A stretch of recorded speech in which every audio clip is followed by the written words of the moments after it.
One thing that is a huge part of our tradition in the work of justice and the work of organizing, particularly, is the tradition of singing and music, the important role that it has played.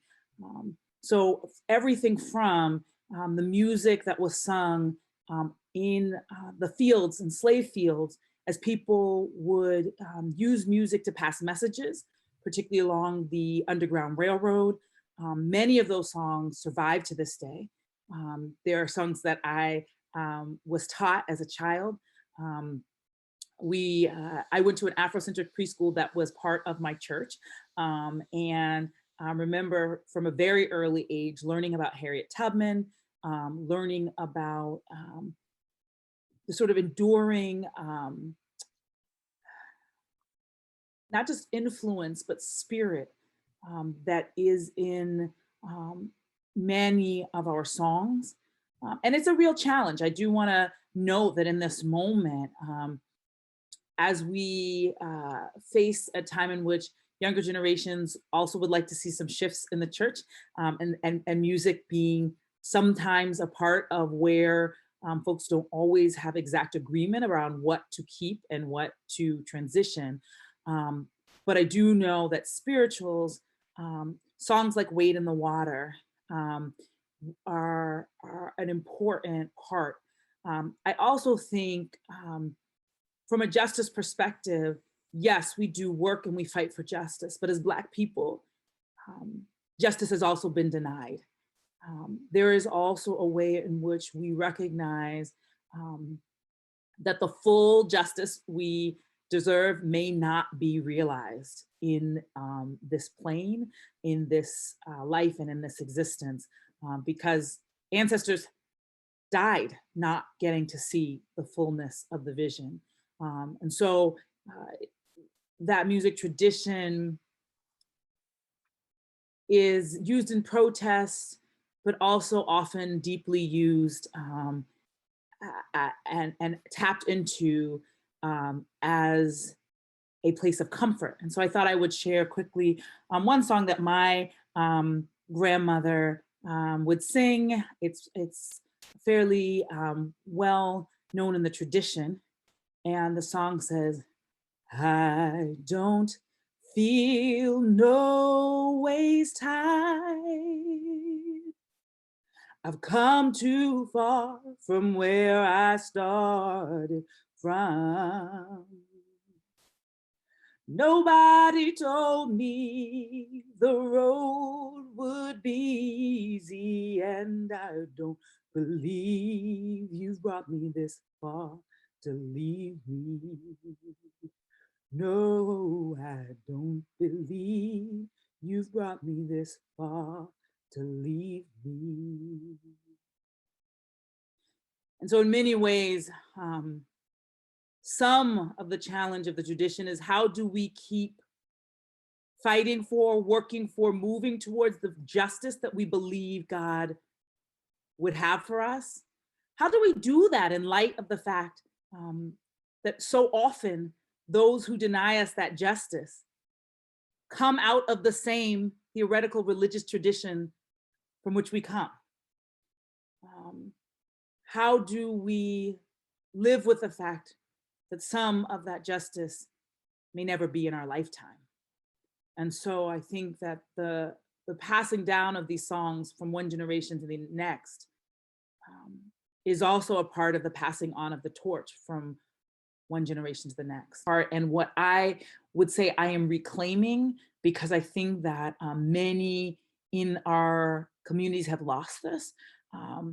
Two things I would say is that one of my personal practices is around the practice of silence. I spend 1 day a month, and I'm trying to move to 2 days a month. It's a struggle, in full silence. No phones, no texting, no talking, and allowing myself to be quiet enough to really hear from God, to really discern. All right. So I talked about, justice at the individual level and at the very, the very top level of society, but there's also many levels in between.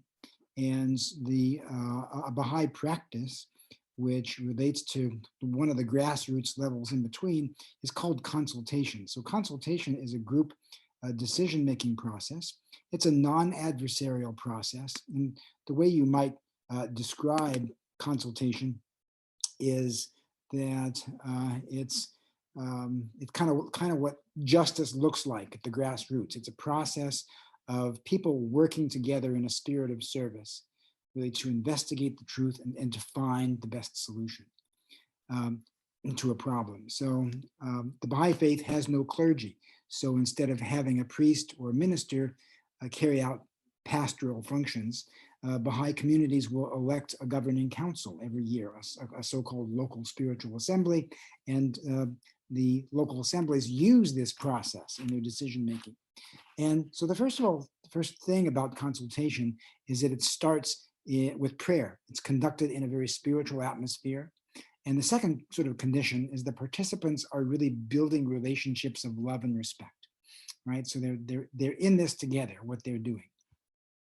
And the Baha'i writings list a number of individual virtues that participants cultivate to make this process work. One is purity of motive.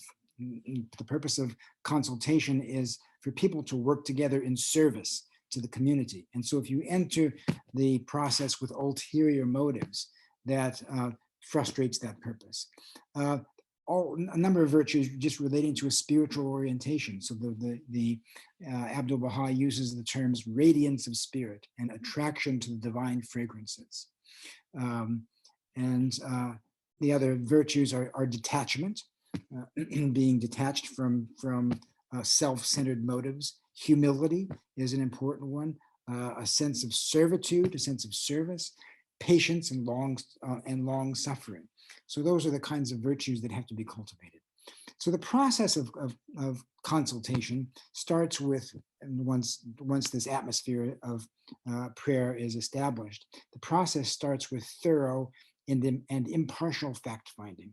And a big drawback of a lot of processes that we find in secular society is that people come into the process, come into a decision-making process knowing what they want, knowing what their biases and opinions are, and then they cherry pick the facts in order to support those biases. So to avoid that, this process has to start with thorough and impartial fact-finding. Then the group identifies spiritual and ethical principles that apply to the set of facts that have been uncovered. And part of the discussion that follows involves very full and frank expression of ideas. And the ideas initially can clash. There's nothing wrong with people having different opinions. And in fact, the expression is that the spark of truth is ignited through the clash of differing opinions. So unless there are different points of view, the group can't gain insight into the issue. But the important qualifier here is that each participant expresses his or her idea courteously and as sort of a contribution to the group's search for the truth. Once the idea is expressed, the person lets go of it and does not egotistically advocate for the group to adopt it. And in this way, the group can bring up very contrasting ideas, but in fact, the participants are actually working together in an atmosphere of mutual love, mutual respect. So part of that is that listening and learning are just as important as speaking. This is a whole other thing. We can't bring up justice without talking about racial justice. And so I have a story about that.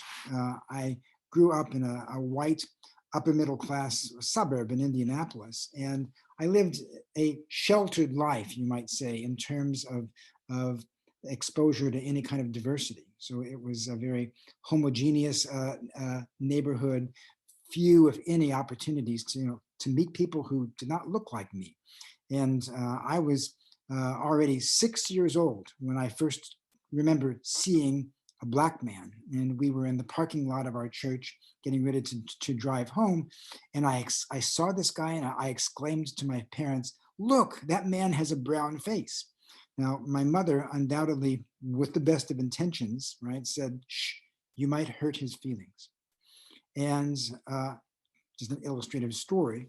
And at the place and time of my childhood, the neighborhoods were very, very segregated. And I was, conditioned by a whole lot of different forces to feel that it was dangerous for me to wander into a Black neighborhood. Of course, I didn't realize at the time that maybe many of those folks felt it might have been dangerous, making the trip the other way. So fast forward, coming to MIT in the late 70s, and suddenly my world started to change. And immediately coming here, I, saw a much greater diversity of people and from all over the world, and got exposed to ethnic foods and stuff. And then not long after that, becoming a Baha'i, and then not long after that, marrying a person who herself is the child of an interracial marriage between a white woman and an African-American man. They were Baha'is and they married back in the 1930s. So in a very short period of time, I went from an extremely sheltered existence to now having Black people in my extended family, and also being in a religion whose writings, explicitly focused on the issue of the elimination of prejudice of all kinds. And there are passages in those writings that's explicitly addressed to the American Baha'i community in the late 1930s, and which actually says that the American Baha'i community's most vital and challenging issue was the eradication of prejudice between Black and white, explicitly teaching that the white people in the community had a responsibility to abandon an inherent and at times subconscious sense of superiority. So this whole thing now has, set me on a long journey, which still continues, the ultimate goal of which now is for me to become an anti-racist. It would be presumptuous of me to say I already am one, but I am working on it.